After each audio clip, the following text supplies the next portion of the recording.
झारखंड में कांग्रेस के विधायकों पर फिलहाल सवाल खड़े हो रहे हैं।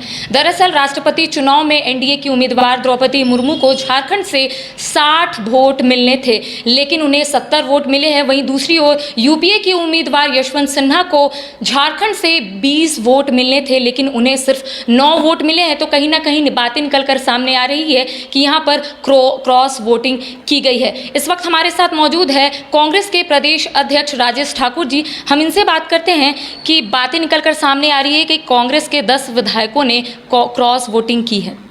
नहीं, बिल्कुल जो बातें सामने आ रही है, अब 10 विधायक ने की है कि 8 विधायकों ने की है, ये तो बात की बात है। क्योंकि हमारे माले के साथी ने हमसे वादा किया था और उन्होंने निश्चित रूप से उन्होंने वोटिंग की होगी।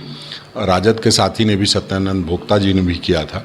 अब किसने क्या किया है वो जब तक हम देख नहीं पाते हैं, ये आप जानते हैं कि राष्ट्रपति चुनाव में कोई वोट करने और देखने की पद्धति नहीं होती है। करने की पद्धति होती है, वोट करते देखने की पद्धति नहीं होती है। तो ऐसे में और ना ही कोई व्हिप जारी होता है। तो हम समझते हैं कि जिन भी विधायकों ने ऐसा किया होगा, हम लोग चर्चा कर रहे हैं और हमारे सीएलपी लीडर आलमगीर आलम साहब भी लगातार इन सारी चीज़ों से वाकिफ़ हैं और उस पर चर्चा कर रहे हैं। जब तक कोई बात सामने नहीं आ जाती है, हमारे 18 विधायक हैं, अब उसमें किसने क्या किया है वो समझ पाना निश्चित रूप से मुश्किल काम है। लेकिन फिर भी हम चर्चा करेंगे और जानने का प्रयास करेंगे कि आखिर इस तरह की घटना क्यों घटित हुई है। क्या पार्टी संज्ञान लेगी इसको लेकर? बिल्कुल संज्ञान ले रही है, तभी तो हम लोग आपस में बातचीत करेंगे, चर्चा करेंगे और जानने का प्रयास करेंगे कि आखिर क्यों ये इस तरह की बातें सामने आ रही है।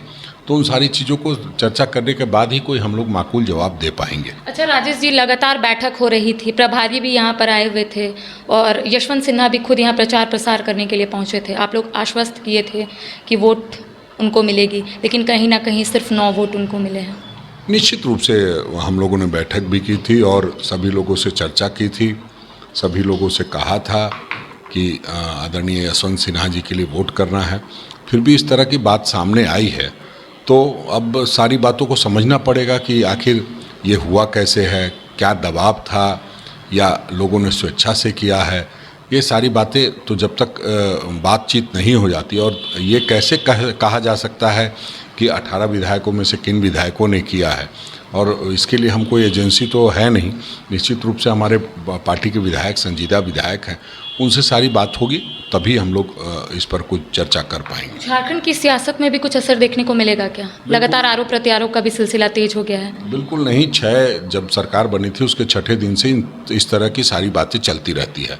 2.5 साल पूरे होने को है, सरकार अंतिम व्यक्ति तक पहुंच चुकी है। आप चाहे देखिए, वृद्धा पेंशन हो, विधवा पेंशन हो, सर्वजन पेंशन हो, और अब तो हम लोग जो पुरानी पेंशन योजना है उसको भी लागू करने की बात कर चुके हैं।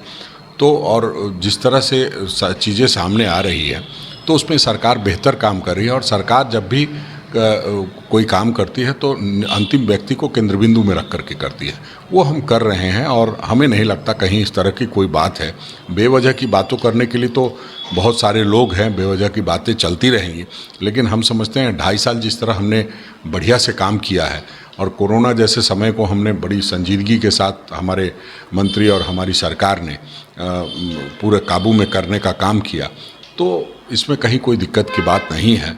लोग हैं तो कुछ न कुछ बातें करेंगे ही, और भारतीय जनता पार्टी के लोगों का काम ही क्या है, कभी ईडी को आगे करके, कभी सीबीआई को आगे करके, और इस तरह की बातों को अफवाह के रूप में ये करके आपस में भी मतभेद कराने का प्रयास करते हैं, जो कि यहाँ संभव नहीं है। अच्छा, जांच के बाद अगर जो 10 विधायक सामने आते हैं, उसको लेकर पार्टी की ओर से क्या कुछ स्टैंड होगा? जब जांच हो जाएगी, जब सारी बातें सामने आ जाएगी, तभी उस स्टैंड के बारे में भी बताया जा पाएगा। अभी तो जब तक सारी बातें सामने नहीं आ पाती है, तब तक कुछ कह देना ये ठीक नहीं होगा। आप लोग लगातार बोल रहे थे विचारधारा की लड़ाई है, तो ये नौबत क्यों आ गई फिर? बिल्कुल विचारधारा की लड़ाई है और अभी भी विचारधारा की लड़ाई जारी रहेगी। कई बार कई तरह की बातें सामने आती है, और महामहिम जैसे गरिमामय पद का चुनाव है, ये तो भारतीय जनता पार्टी के लोगों ने इसे इस तरह का बना दिया। आप देख रहे हैं किस तरह से विजय जुलूस निकाला जा रहा है। मैं 50 वर्ष का होने जा रहा हूँ और मैंने आज तक राष्ट्रपति चुनाव के बाद किसी तरह विजय जुलूस का ये नहीं देखा था, पहली बार देख रहा हूँ। तो भारतीय जनता पार्टी हर चीज़ का राजनीतिकरण कर रही है और उसमें कई तरह की चीज़ें सामने आएगी। सभी चीज़ों का सामना करेंगे। विचारधारा की जो लड़ाई है उसको मजबूती से लड़ेंगे। तो इस वक्त हमारे साथ मौजूद थे कांग्रेस के प्रदेश अध्यक्ष राजेश ठाकुर जी, जिनका साफ तौर पे कहना है कि विचारधारा की लड़ाई है, उसको मजबूती से लड़ेंगे। साथ ही साथ जांच के बाद जो कुछ भी चीज़ें निकल कर सामने आती है वो लोगों के सामने होगा। अपने कैमरा पर्सन कुणाल के साथ मैं करिश्मा सिन्हा, 22